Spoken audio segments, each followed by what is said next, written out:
It's Wednesday, December 7th. From inside the WTOP newsroom, this is the DMV Download Podcast brought to you by Steamfitters Local 602. Get an estimate and learn more at steamfitters-602.org. It's the end of an era, one many would likely prefer to forget, but with the closing of the pandemic also comes the departure of Dr. Anthony Fauci. Fauci is stepping away from NIH and the public arena after 3 intense years serving as the nation's doctor. Dr. Fauci joins us to reflect on his time in the limelight and what's ahead. I've been driving onto this campus, this beautiful campus in Bethesda, Maryland, every day for the last 54 years.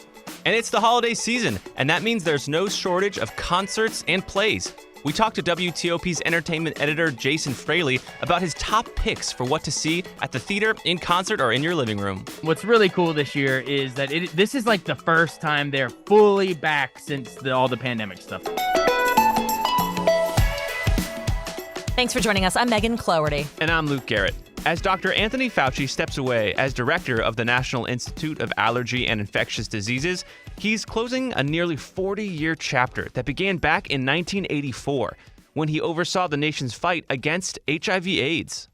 Of course, his career continued, and so did the public health concerns from Ebola to the COVID-19 pandemic. In 2020, Dr. Fauci was launched into the public arena, acting as the nation's chief medical expert. And as the country's response to COVID-19 became increasingly political, Fauci became a public hero to some and a villain to others. Dr. Anthony Fauci joins us now to talk about all of this. Thank you for being here. We appreciate it. My pleasure. Good to be with you. When you first announced your departure from NIH back in August, you said by the time you leave, right around now, COVID-19 will be under control. Tell us about what you think, where are we now as far as immunity? And, do you feel like you're in a good place stepping away from the health of this country right now?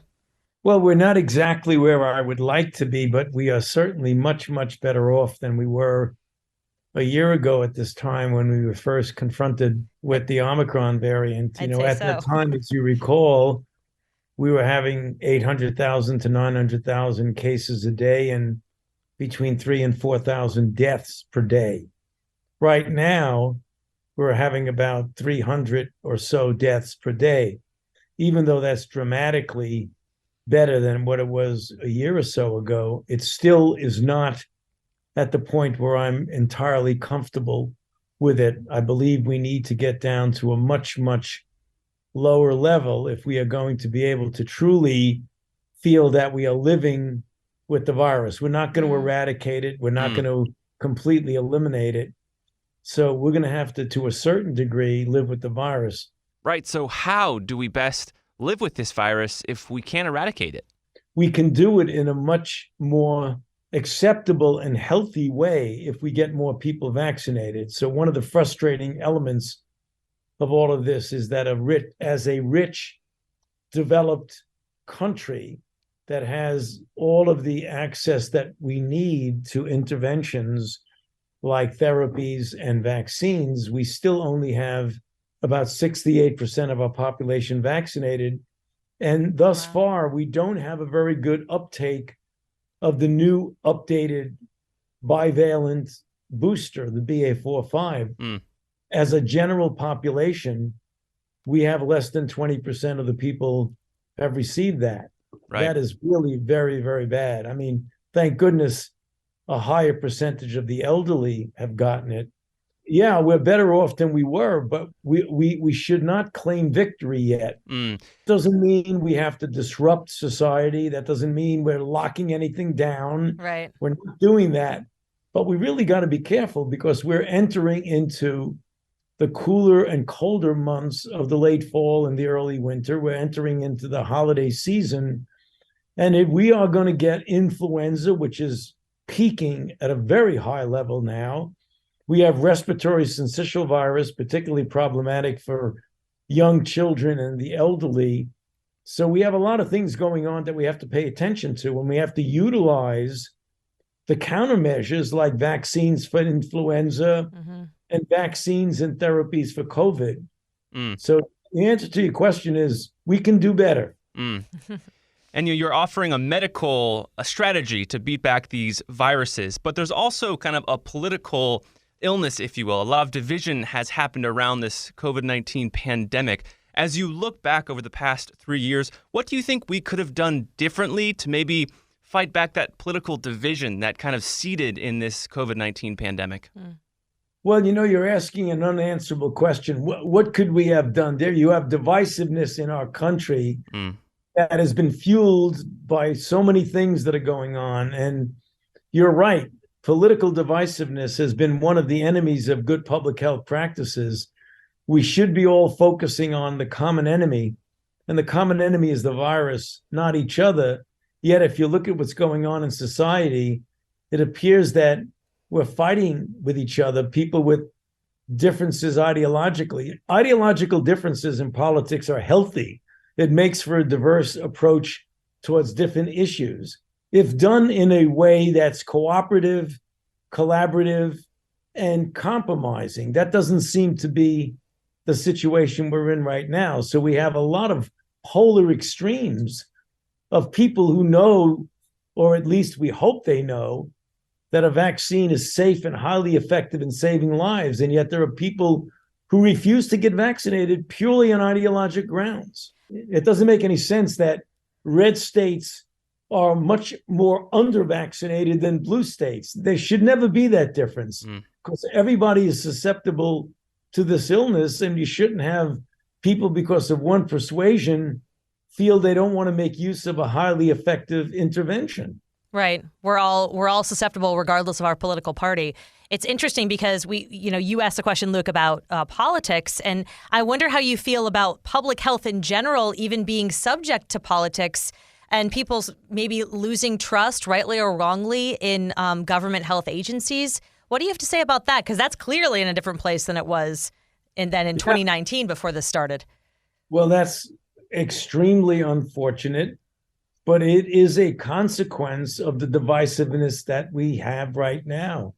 I mean, it is unconscionable that public health officials, including and particularly me, but not only me, but public health officials out in the trenches, because they're trying to get people to understand and implement good public health practices, are being threatened and harassed. Yeah. I mean, that doesn't make any explainable sense. Why would you want to harass people who are doing everything they can to safeguard you and save your life? But that's what's going on. I mean, it really is a very disturbing reflection of the divisiveness that we have in our country. Is it frustrating to you on a personal level, just because you got into this, obviously, to help out and to be really the voice of public health throughout this pandemic? Then you see that happening to your colleagues. You yourself, I mean, the Republicans are talking about investigating you. How does it feel to be in that position? Well, it's not pleasant, but I don't let it deter me from doing my job. And that's one of the things you've got to compartmentalize and focus like a laser beam on putting your best effort into what your job is. And my job as a scientist, a physician, and a public health official is to do whatever I can to preserve and protect the health of the American public and indirectly for the rest of the world, because we're such a leader in public health. That other stuff is unfortunate noise that I try not to pay attention to. And do you have anything to say to those, for lack of a better word, like haters out there? Do you have anything to say to them? Haters. No. Okay. That's a short answer. No. Well, can I ask you this too? I mean, I imagine it's frustrating is the word you just used. I would be a little more than frustrated if I was in that position.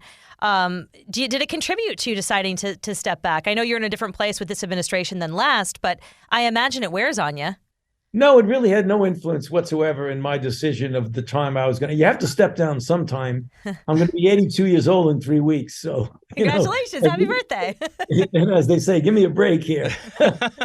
So, no, it had really nothing at all to my decision. My decision was based on the fact that I know that I have a few years left, I believe, of being energetic, I hope healthy, and passionate about what I'm doing. And I want to be able to do some things outside of the confines of the federal government. And I thought it would be a reasonable time to step down.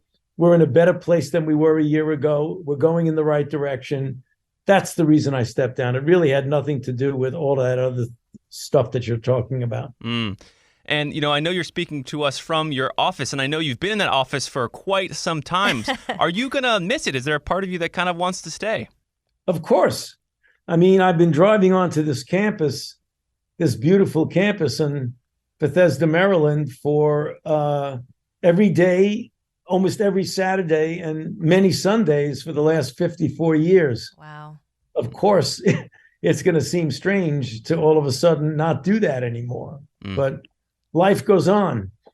I wanted to ask you, I'm assuming when you're around town and going on your walks in Rock Creek and what have you, you get approached by people who recognize you. Do you hear at all about just how this pandemic has affected kids? I know now we have the numbers that show all the learning loss. We're seeing the psychological effects on them, from depression, anxiety collectively to maybe even a change in some young people's brains. Do you think that, those, I guess I'm wondering if you get those questions, were the lockdowns the right thing? Was homeschooling the right thing for my kid, given what we know now, do you think? I think what we know now, having done that at the time we did it, was the right thing to do, because the kid that's walking around is alive, as opposed to ill and perhaps dead. So there are always collateral negative impacts when you do something as difficult as shutting down temporarily. Mm-hmm. I have always been of the mindset, and I've been very vocal about it. You can go back and check all of my interviews to say that we've got to do whatever we can to keep the children in school, but keep them safe in school by vaccinating the people who are around them, by giving good ventilation, by when vaccines become available for children, to vaccinate them. So I understand that there can be negative consequences when children don't go to school. And that's the reason why I have been an advocate of getting the children back to school as quickly as we possibly can. I wonder if you think that this has sort of created more focus on mental health. Obviously, a lot more kids are in a position where they're dealing with it at a younger age than maybe they would have, or families are dealing with it in a different way than they would have. But do you think that the pandemic has sort of led to a focus on mental health, or an awareness of mental health that now this country will confront because of the pandemic and the lessons learned? I hope so. It's a complicated issue because there's always been a mental health problem that antedated COVID, that perhaps we didn't pay as much attention to. It's been greatly exacerbated by the experiences that we've had with COVID. So hopefully a silver lining in all the difficulties that we've been through is that we do pay more attention to and put a lot more resources into addressing the issue of mental health, which is very important as any other illness that's a physical illness. Mental health is an illness, and we have to pay attention to it as such. And it has been very dramatically exacerbated by the experiences that we've been through with COVID. Now, most of our listeners are local listeners, is the DMV download. WTOP obviously is the radio station in the greater Washington area. How has your interaction been with local residents? And for those who have supported you, what do you have to say here in the D.C. area? I say thank you very much for your support. And I am very much supported by people in our area. And it's very gratifying when people are very explicit about thanking me and my colleagues for what we're doing. So it's a thank you back to them. I'm very appreciative of the support. Everyone's very curious to hear what you're going to do next. I know you've been saying you want to continue to be active and use all this, experience that you have to make more of a difference in health. Any hints for us? Any idea of where you're going next? I'm not being coy with people. I don't know. One of the important elements of the ethics rules in government is that you really can't be negotiating your outside activity while you're still working in the federal government because of the potential of a conflict of interest. I see. So despite the fact that there are, I'm sure, many, many opportunities, I just don't pay attention to them until I actually step down. Get me back on the show at the end of January, the beginning of February. I'd be happy to talk to you about it. Oh, yeah, we'd love that. And although you're leaving the government, we mentioned that Republicans who now control the House are seeking to investigate you and your dealings of the past 2 years. There is likely to be continued criticism of you nationally. Will you still have a security team around you to protect you from threats? I hope so. I think I will. I hope so. It looks like I will. Yeah. And do you know when your actual last day will be? December 31st. Okay. And then my last question is about who comes next. What is the advice to your successor? Obviously, we know with the administration that's already been decided. But what have you learned from this that you think that another health advisor would be able to use to their benefit? Well, it's what we all should do in this position is stick with the science, stick with the data, stick with the evidence, stay out of politics completely. I've done this for 54 years and still nobody has any idea what my political affiliation or ideology is because I have none. So I'm a very apolitical person. And I think it's really important, given the political interference often with science now that we're facing. A person has to be a really good scientist, has to understand the scientific community, but has to rely on science and stay out of all that other stuff that's distracting and it's non-productive. Dr. Anthony Fauci, thank you for coming on the show and talking to us about, your reflections, your thoughts as you leave the NIH. Thank you. It's good to be with you. Thank you for having me. Tired of your same go-to holiday entertainment? We've got some options for you coming up with WTOP entertainment editor Jason Fraley. Backed by the experience of its hardworking members, Steamfitters Local 602 is ready to take on your next commercial, heating, cooling, HVAC, or refrigeration project.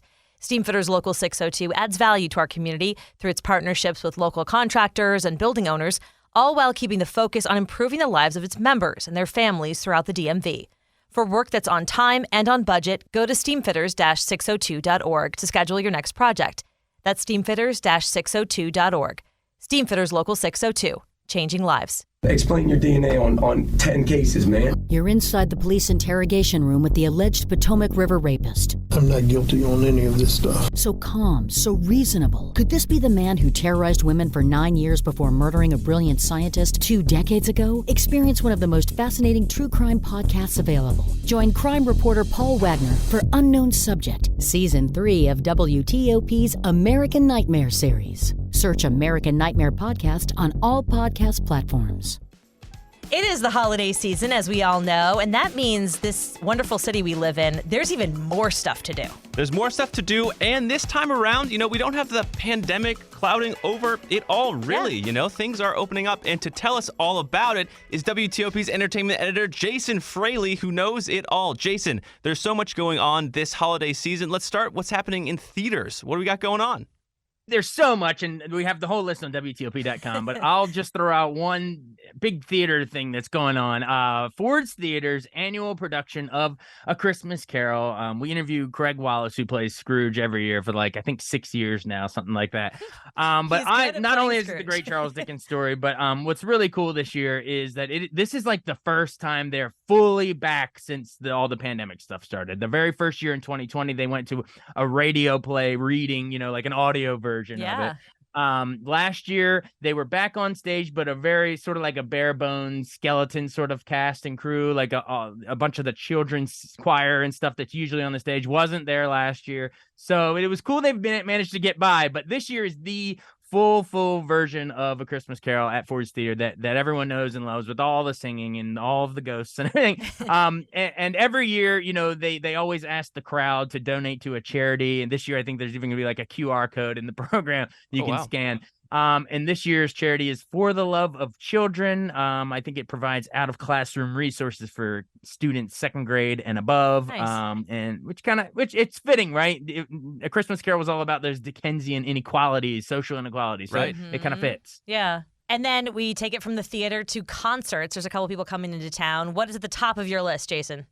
Well, there's some really, there's bigger name concerts, and then there's a ton of local orchestras and choirs and stuff. So I'm choosing to highlight one of the local ones. The National Philharmonic is going to be performing Handel's Messiah, which is Hallelujah. Everyone knows that every holiday season. It's going to be at Strathmore and at Capital One Hall. But the reason I want to highlight it, I just hopped off of the interview today. It's benefiting a black church. It's called the Scotland African Methodist Episcopal AME Zion Church in Potomac, Maryland.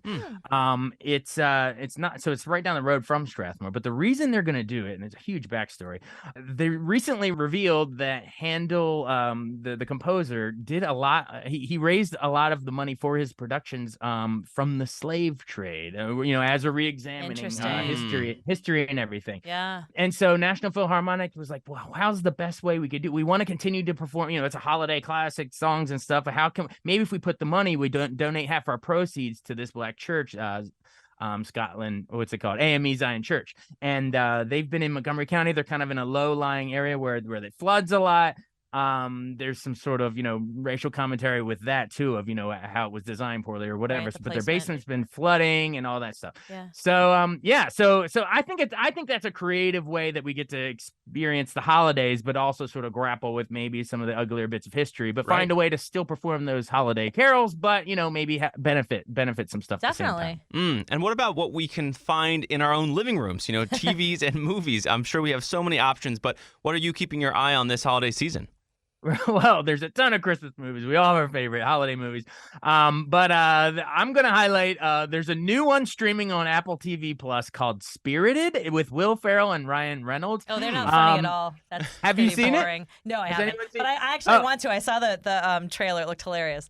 Okay. Yeah. I sort of have my expectations low because it's almost like how many times can we redo the whole Ebenezer Scrooge thing? It's been done so many times. But this one actually thought it was really clever because it's, remember, similar to how in Tim Allen's The Santa Claus, you sort of saw the behind the scenes operation of the North Pole at work, Yeah. This is sort of, so that's what it does here with the whole ghosts of Christmas past, present, and future. We sort of see Will Ferrell plays Christmas present, and Tracy Morgan is Christmas future, but, you only hear his voice spitting zingers, and it's really funny. But it's sort of like how these ghosts are trying, every year we get together, whose soul are we saving this year from that perspective?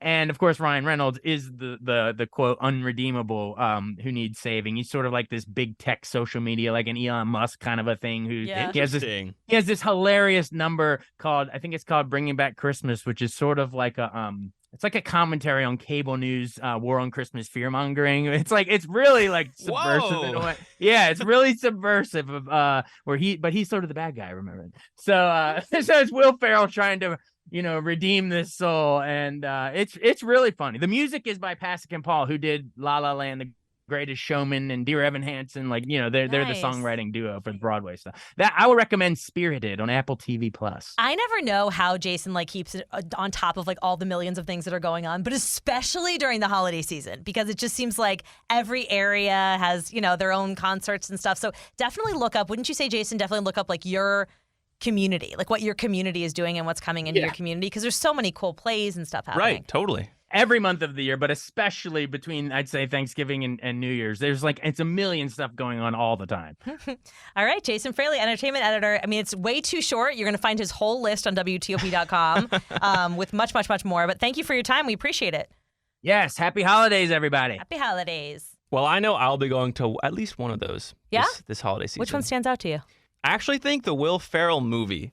Jason gave a pretty convincing argument. I was rolling my eyes at the movie when we first talked about it, but then after his description, I was like, you know what? This is cool. All right. I'm not sure. I have to look at his list and kind of determine, because it's such a busy season. Yeah. It's always so packed that you really do have to kind of be deliberate. Yeah, pick a couple things that you really want to see. And that'll do it for us today on the DMV Download. We are brought to you by Steamfitters Local 602. Our music is by Real World. Give us a review and rate our show if you get the chance. Good or bad, we'd love to know. You can also find us on social media where we're posting content every day, and dmvdownload.com. The DMV Download is a product of WTOP News. Listen on 103.5 FM in D.C., 107.7 FM in Virginia, 103.9 FM in Frederick, online at WTOP.com, and on the WTOP News app. Have a good night.